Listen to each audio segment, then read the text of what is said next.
Olá, eu sou Donizete Tokarski, sou consultor em bioeconomia e hoje estamos recebendo aqui no programa Energia Agro uma personalidade não só da agricultura, mas da política brasileira. Estou falando aqui de Tião Medeiros, nosso deputado federal, atualmente deputado federal, já foi deputado estadual, já trabalhou na Casa Civil do governo do Paraná, é advogado, é paranaense, da minha terra lá do Paraná, né, deputado? O senhor tem na sua família grandes amigos dos meus pais e dos meus irmãos mais velhos. Estou falando aqui do Wilson Quinteiro, que era uma personalidade que a gente viveu lá em Barbosa Ferraz, no Paraná.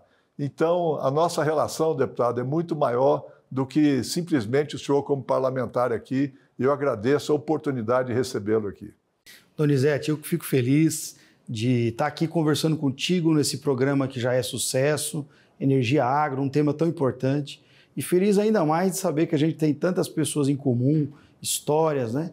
Da família, especialmente da família da minha esposa, né, que veio de Barbosa Ferraz, um município lá do interior do Paraná, depois se mudou para Fênix, depois para Maringá, mas enfim, está ali no noroeste do Paraná, no Norte Velho, há muitos anos, né? E tem relação com a tua história também. Então, para mim, é mais um motivo de alegria. Muito bem, deputado. Deputado, você que já foi presidente da Comissão de Agricultura da Câmara dos Deputados, que exerceu um papel muito forte de liderança nesse tema, o que representa hoje a produção de biocombustíveis para o agro brasileiro? Olha, Donizete, o mundo dos biocombustíveis é um inevitável mundo novo. Primeiro, acho que é importante dizer, por mais que a pessoa que está nos acompanhando, às vezes, não tenha ligação com o mundo da agricultura, da pecuária, da produção rural, agrícola, e acha que isso nem vai impactar na vida dele, está enganado. Isso tem ligação absolutamente direta. Primeiro que a gente vive um momento em que o mundo busca alternativas de combustíveis, né? De energia de maneira geral, combustíveis também. Até porque os combustíveis de origem fóssil têm o problema da emissão de gás de efeito estufa, e a gente já ouviu falar tanto sobre isso. Isso tem um impacto nas mudanças climáticas, na poluição diretamente. Então, o que o mundo busca é alternativa para isso. E os biocombustíveis são, de maneira muito direta e imediata, a principal forma ou ferramenta alternativa ao combustível tradicional, de origem fóssil.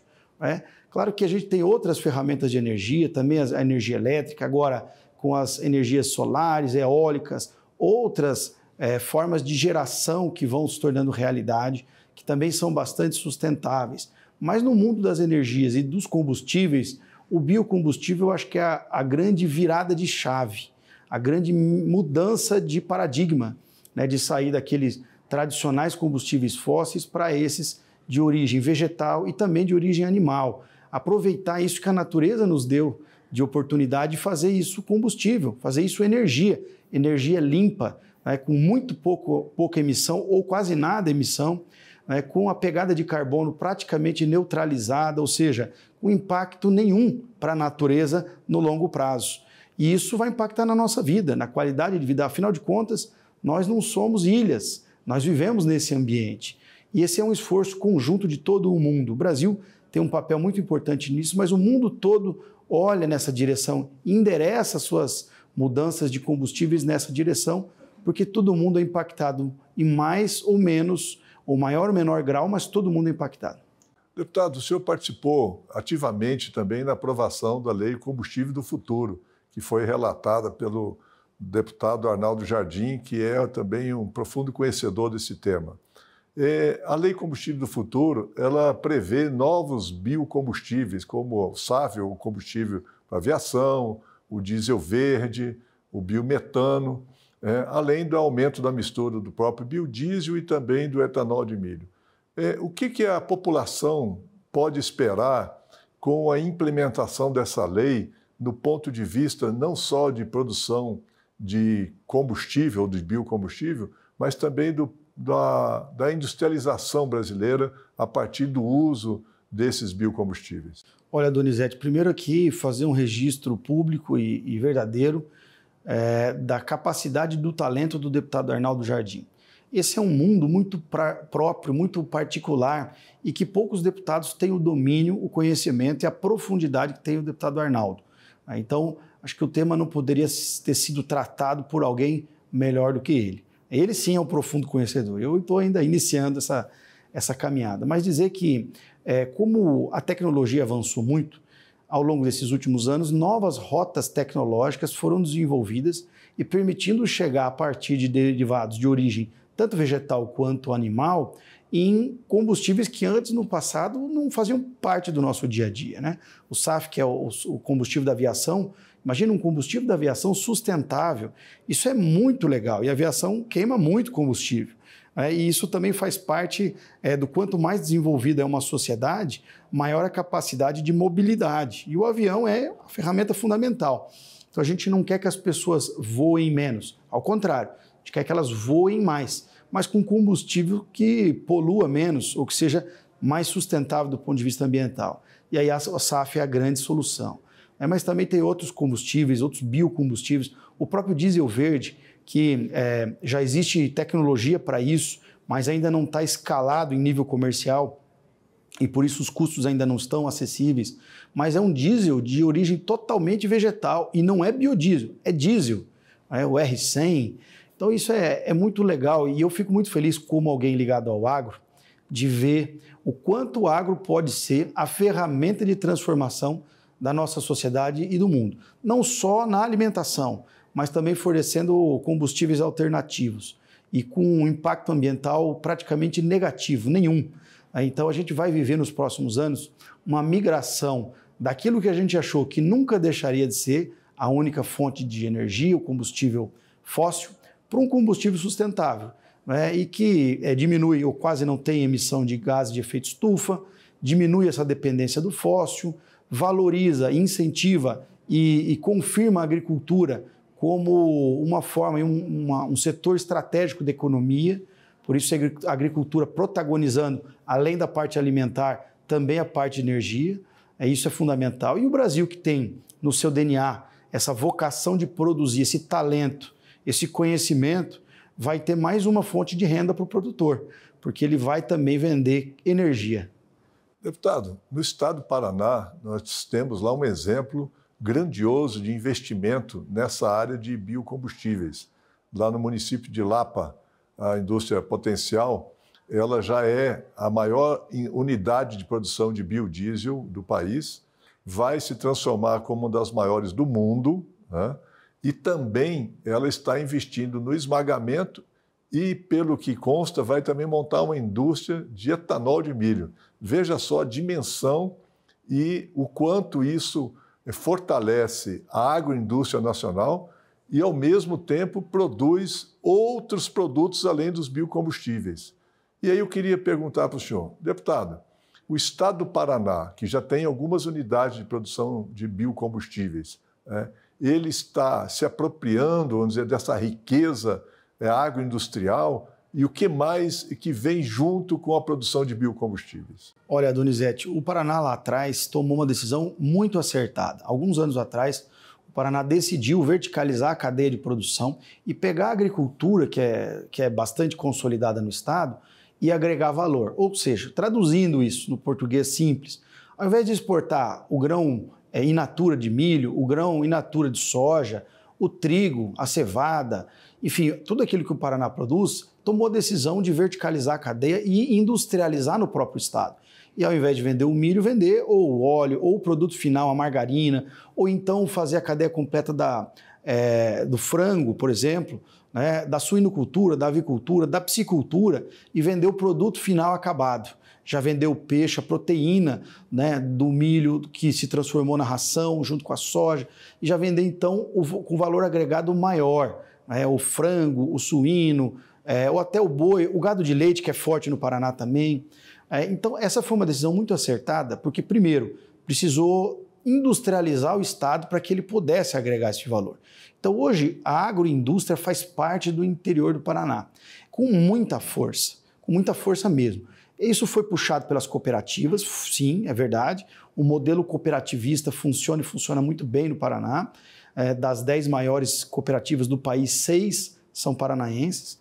no ramo agrícola, porque o cooperativismo trabalha em praticamente 7 eixos, mas o eixo agrícola, o Paraná é bastante protagonista, mas também algumas indústrias conseguiram absorver essa oportunidade, entender esse movimento do Estado, como é o caso da Potencial. A família Hammer, né, do seu Arnoldo Hammer, faz um investimento lá grandioso na Lapa, que é um município muito próximo a Curitiba, para quem está nos acompanhando, e ele faz esse esmagamento do grão. Faz esse esmagamento, transforma em biodiesel e fornece biodiesel em grande volume para o país. É um grande industrial que entendeu que a produção pode ter um valor agregado muito grande dentro do seu estado, e agora com esses combustíveis alternativos, com essa adicionalidade ainda maior, o B14, nós vamos chegar no B15, B16, e com o combustível do futuro mirando aí o B25 em alguns anos para frente. Então, nós vamos adicionar 25% de biocombustível no diesel. Isso é maravilhoso, isso vai demandar um volume de produto agrícola muito grande. Então, o produtor vai saber que tem demanda para o seu produto, para além da agricultura convencional alimentar, então para a energia, e que a indústria também está enxergando aí essa grande oportunidade. O Potencial viu isso, está investindo pesado, entendeu essa alternativa que a lei está impondo. Quando a gente faz essa mudança na lei, isso impacta diretamente na vida das pessoas, e as empresas que estão atentas a isso, elas captam essa oportunidade, né? Os combustíveis fósseis vão ficar cada vez mais caros, e eu sei que ainda no dia de hoje, o combustível e o biocombustível ele é mais caro que o fóssil, mas isso num horizonte de prazo maior, isso vai se inverter pela questão da sustentabilidade, pela questão também da parte ambiental. Essa conta ambiental vai chegar, e por isso, quem enxergar isso antes, sair na frente, vai ter mais oportunidades. Eu acho que o Paraná entendeu isso muito bem. Por isso que nós devemos de fazer, deputado, o que nós chamamos de uma contabilidade social, econômica, ambiental e de saúde pública, do uso de biocombustíveis em substituição aos combustíveis fósseis. Porque quando a gente abastece com o combustível fóssil, nós estamos só vendo ali o preço, mas a gente não está vendo o valor, e o valor que carrega ou do ponto de vista positivo ou do ponto de vista negativo. E no caso, os biocombustíveis, eles têm uma carga muito grande positiva, de benefícios para a sociedade, né? Como o senhor disse aí, do ponto de vista ambiental, geração de emprego, social, a atividade econômica substitui o combustível fóssil pelo biocombustível, e além disso tem a questão de saúde. Deputado, nós estamos aqui encerrando aqui o primeiro bloco, e daqui a pouco a gente volta aqui conversando com o deputado Tião Medeiros para falar mais sobre a produção de biocombustíveis e a produção de alimentos. E esse é um tema que ele domina e nós vamos atentamente ouvi-lo daqui a pouco, logo após os comerciais. Fique conosco aqui no programa Energia Agro.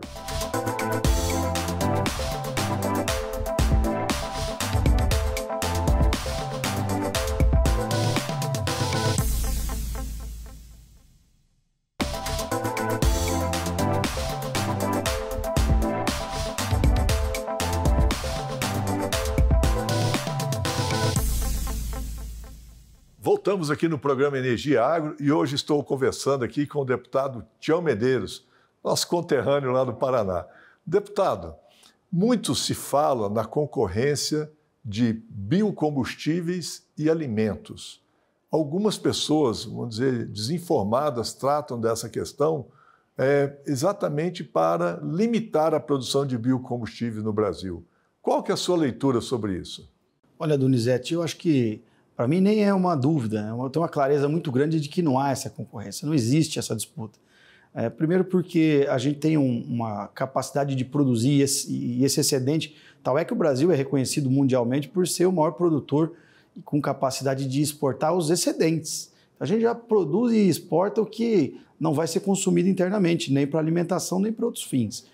E o que a gente tem de oportunidade ainda de expandir, tanto horizontal quanto verticalmente, a nossa produção é muito grande. Então, para traduzir isso em números para quem está nos acompanhando, só para entender, o Brasil tem 860 milhões de hectares. Isso é o tamanho do nosso país.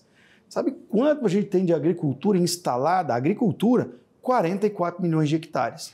As consultorias falam em 77 e 80, porque uma boa parte faz a primeira e a segunda safra. Isso é como o campo de futebol que cedia um jogo de dia e um jogo à noite, mas o campo é o mesmo. Então a gente tem só 44 milhões de hectares no Brasil com agricultura já instalada, consolidada. E a gente tem um potencial de expansão de pelo menos mais 80 milhões de hectares com alta aptidão para agricultura em áreas que hoje são de pastagem. Eu não estou falando aqui de supressão, de derrubada de mata, de abertura de novas áreas, não. Eu estou dizendo de conversão de pastagem em agricultura. Então a gente pode ainda triplicar nossa área física que a gente tem no país hoje para a agricultura sem derrubar uma árvore. Isso é maravilhoso, isso é grandioso, isso é espetacular. E o mundo não tem isso. Quem tem ali é a África subsaariana, para baixo do Saara, mas eles têm um problema cultural, étnico ainda muito anterior a nós, tem um problema fundiário, que eles têm também uma questão de ter a cultura de produzir, então eles vão ainda demorar bastante para ter ainda produção nos níveis que nós temos. Nós já temos uma sociedade preparada para produzir, temos o agricultor com esse espírito, com esse conhecimento, com essa cultura já instalada no DNA do brasileiro e temos área, muita área. Então a gente vai expandir. Quem acha que vai faltar área para produzir alimento está enganado, não conhece o Brasil. E a gente ainda tem o crescimento que é o chamado vertical, que é crescer a produção por hectare. Eu me lembro, Donizete, que no passado, um produtor que fazia 60 sacas de soja por hectare era um herói. Era um grande produtor em qualidade. Depois foi para 70 sacos. Aí depois a gente já ouviu falar em 80. Nessa última safra, 24, 25, a gente teve inúmeros proprietários, aí, produtores, que têm já consolidado as suas áreas com mais de 100 sacos por hectare. Então a gente teve na mesma área um aumento de produtividade muito grande, graças às estratégias agronômicas, à biotecnologia, e aí vem os bioinsumos que deram um up, que deram uma evoluída na produção muito grande, novas estratégias agronômicas, o plantio direto por cobertura, enfim, uma série de coisas que propiciaram esse aumento de produção por hectare. Então vai continuar a aumentar por hectare, né? Então, e a gente tem também, principalmente os biocombustíveis de origem animal, que são restos de gordura, de sebo, né, que a indústria não processa e vai ser descartado. Então o biodiesel é a melhor alternativa para esse descarte. Né? Ou vai ser compostado aquilo ou vai ser feito biodiesel. Então se engana quem acha que esse biocombustível é concorrente da alimentação. Eu, por uma curiosidade agora, uma particularidade da minha vida, eu fui muito em frigorífico. Meu pai matava boi quando comprava e matava boi. E eu, menino, acompanhava os abates, né?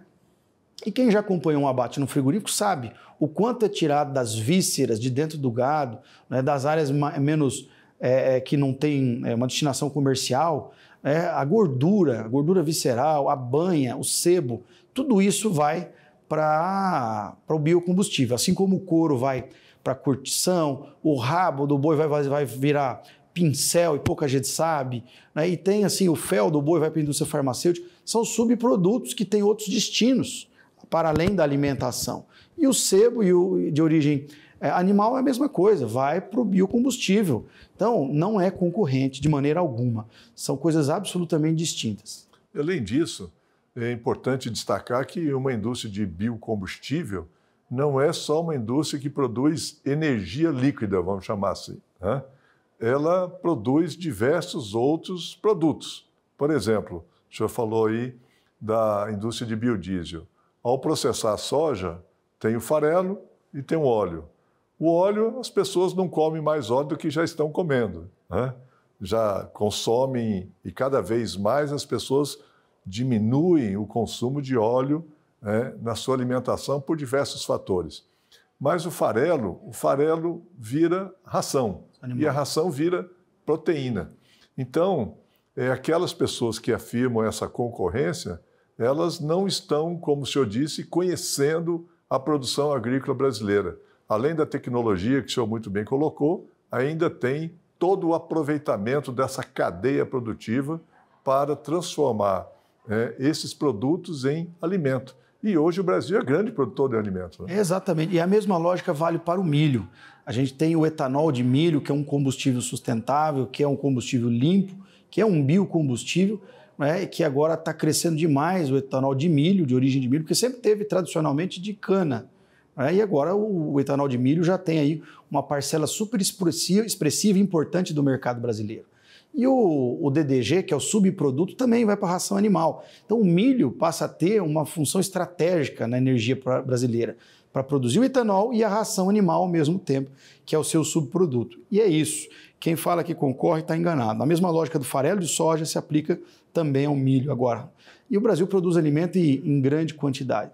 E como a gente tem muita terra, como a gente tem muita condição natural de ampliar isso, o mundo se preocupa, Donizete. E é por isso que, não raras vezes, a gente vê narrativas internacionais tentando depreciar o produto brasileiro, a produção agrícola brasileira, porque eles sabem que a hora que tudo isso estiver rodando, nós seremos imbatíveis na produção e na exportação de excedentes para o mundo todo, não é só para o Brasil. Nós já somos, né, deputado? Porque nós já somos. A produção de carnes de bovina, a gente já é um grande exportador.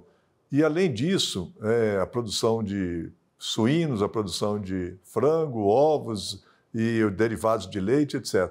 Porém, mas tem um outro aspecto que é interessante da gente abordar aqui também, que é a geração de emprego no interior do país. A industrialização gera emprego.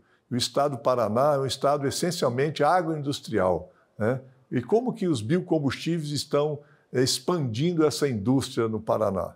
Olha, você sabe que onde o agro é forte, pode ser no interior do país, em qualquer município, o agro é o responsável por ser um grande acelerador social. Ele leva a qualidade de vida, gera oportunidades, melhora a renda das pessoas, gera impostos, gera a cadeia da economia. Para quem está nos ouvindo.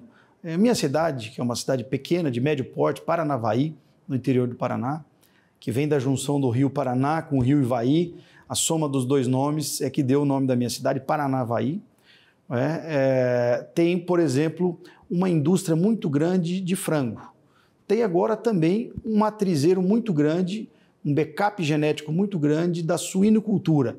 Agora também indústrias de laranja, da citricultura e muitas indústrias de mandioca. Então, olha como que as cadeias produtivas do agro transformaram uma cidade média e pequena do interior numa cidade em que tem milhares de vagas de postos de emprego abertas todos os meses e não consegue preencher. A gente tem a indústria metal-mecânica que fornece para essa cadeia produtiva da mandioca, para a fécula, e aí, para quem não está muito ambientado, o Paraná, por incrível que pareça, é o maior produtor de fécula para fins industriais do Brasil. A mandioca de mesa no Nordeste é maior, a mandioca de mesa no Pará é maior.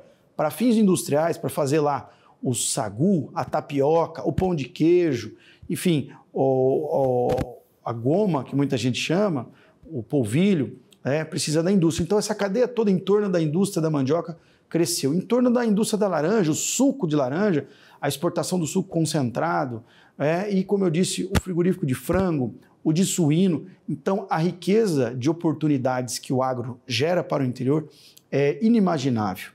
E você tem cadeias inteiras, imensas, que geram muitas oportunidades de emprego. E, como eu disse, junto com isso, você gera a oportunidade da família se desenvolver naquela cidade, sem ter que despachar o seu filho para o grande centro, para um outro estado, para um outro lugar buscar oportunidade.